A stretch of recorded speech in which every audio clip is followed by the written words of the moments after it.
Papaya! Here we go. All right. I wanted to share this with you this morning. Something I was thinking about going back over and editing some of the work.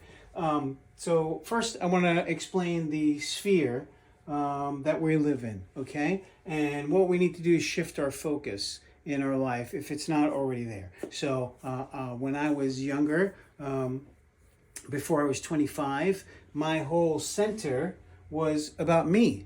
It was about my wants, my needs. It was about what I wanted to feel, what I wanted other people to do for me, what I expected in the world. I had to shift that because I went through enormous pain, enormous discomfort. I was homeless. Everything I owned fit into a garbage bag. I mean, I was on drugs. A lot of bad things happened. I lived a very bad lifestyle at that time. And that pain that I lived in drove me to having to change, okay? And this is the thing, is that many people don't realize that when you're having pain in life, this pain that's coming and these feelings that are coming about having to do something different, they're coming because the universe has something else in store for you. There's something else greater for you.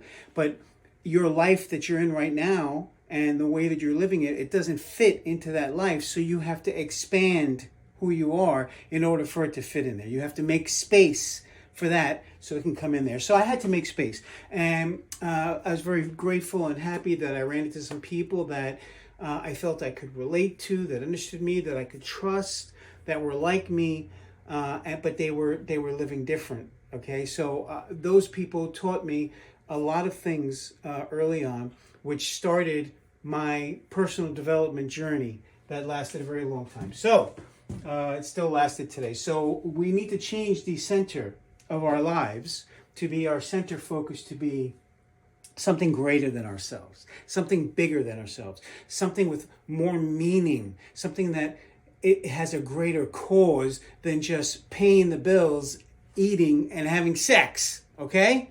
All right. So, God, G-O-D. Some people call it good, orderly direction. Okay? You can call it God. You can call it Vishnu. You can call it whatever you want, as long as it is a force for good in the universe, something that you can tap into that helps to give you the power and the strength to move forward when you don't have it. Because human beings, we are not perfect creatures. We have fallacy. We make mistakes, okay? There's no way that any human being in the world can be available to you 24 hours a day, always have the answers you want, always be there for you. It's just not humanly possible. We're humans, okay? Humans suffer, okay? We have go through ups and downs. So we need a force for good in the universe that we could tap into all the time, that's always there for us, right? We call it being higher powered, some people call it, all right? You can call it the force, if you like. It really doesn't matter. You call it intelligent design. But there is a force for good in the universe that has infinite knowledge and wisdom and has infinite thoughts and ideas that we can plug into to expand ourselves, expand our life, and expand our consciousness. The next stage that we're going to be focusing on after that is our self. Because only through understanding ourself and having, we also call this the relationship target, right? So your first relationship, the highest priority relationship, is working with your higher powered, right? Your God of your understanding. Your next is yourself, working on yourself and your relationship with yourself. Do you have a good relationship with yourself? Do you love yourself? Do you take care of yourself? Do you believe in yourself? Do you have negative self-talk? Do you tell yourself you're a piece of shit? You tell yourself you're no good? I tell you, there was a time in my life that if my inner self that talked to me was somebody else, I would have killed them. I would have just killed them, okay? So how you have a relationship with yourself is very important to move forward. We cannot move forward in life without a good relationship with ourselves. And then next is our relationship with others. We have to have relationships with other people, and good relationships, okay? Built on mutual trust and respect, and hopefully aligned with purpose, okay? All right, so next, this is all going to tie together, okay? The next thing is the observer, okay? You want to be the observer, right?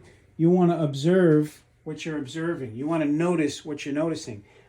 When I was going through a massive change in my life, I was very unfulfilled. I was unhappy in many areas of my life. My primary relationship, my marriage, I was not happy with that, and I had spent years trying to make that work. It just didn't work. I was unhappy with my career and vocation. It didn't satisfy me anymore. It wasn't fulfilling anymore. I had lived all my dreams and done all the things I wanted to do and reached all the goals, sold my client list, sold my equipment, and I just retained the residual income part of that business, which was my application instances. And I played the drums for 2 years and focused on myself and growing and my personal development, my spiritual development, and my health. I was unhappy with my health also. You know, I've been dealing with disability since 1996, so it's a big problem, and at times that disability really gets in the way of me having a fulfilling life, and so I needed to work on that. And of course my relationship with my kids, which was, you know, another really important thing of me at the time. And so what I had to do, and I focused on, was becoming the observer. Okay, so what this is about is, like, this is me, this funny little stick figure, and I need to visualize that I am looking down on myself, that I've got a 10-foot view, that I'm 10 foot above it all, I'm 10 feet above it all, and I'm looking at myself, my attitude, my actions, my behaviors, how I interact with others, how I'm thinking and feeling all day.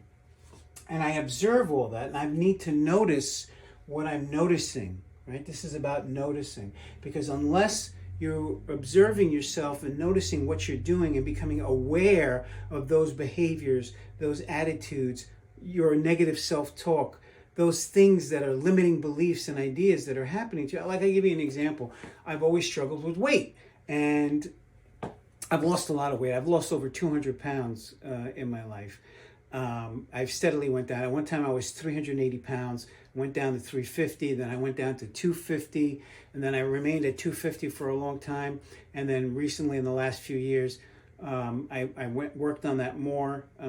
But at one point, I was working with a trainer, and he asked me what my weight goal was when I was doing the metabolic test. I was doing a metabolic test, and he asked me what my weight goal was. And I thought about it for a split second, and what I wanted to tell him was what my goal was, really, which was, 170. That was my goal, right? But I didn't say it at first because I had talked to many, many people over the last, 5 or 10 years before that all said, when you're over 40, it's really hard to lose weight. And yes, maybe when you were 21, you were 170 pounds, but you're not going to be able to get, break 200 and really get there. Once you're an older person, your body changes, blah, blah, blah, blah, blah, yada, yada, yada, yak, yak, yak, yak, yak.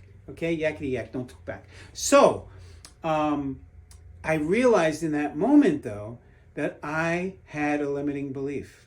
And actually, this limiting belief wasn't even mine. It came from other people talking to me. And so I immediately noticed that because I was observing myself. And as I observed myself and started noticing what I was noticing, I noticed I had a limiting belief that came from other people that was part of my paradigm in life, and I needed to shatter that to move forward, which I did, which I broke 200. I got down to 179, okay? And I still want to go down to 170. I need to lose 10, 12 pounds. Okay, thank you. Now, the next thing is how we get results. So what we're going to be observing, as I said, is our attitude, our behavior, how we're interacting with other people, how we're talking to ourselves, back to the wheel, God, self, others, right? But how the process actually happens that we get results in our life is actually simple, something I'm going to break down. I'm going to break it down in my Dream with Your Eyes Wide Open workshop, where we build a vision for our future, and we go over the 3 keys to mastering your results. How that breaks down is that we have thoughts and ideas, and these thoughts and ideas are in our head. Those thoughts and ideas, because they're in our head and we're having them, cause us to have feelings. those feelings then lead us to take certain actions.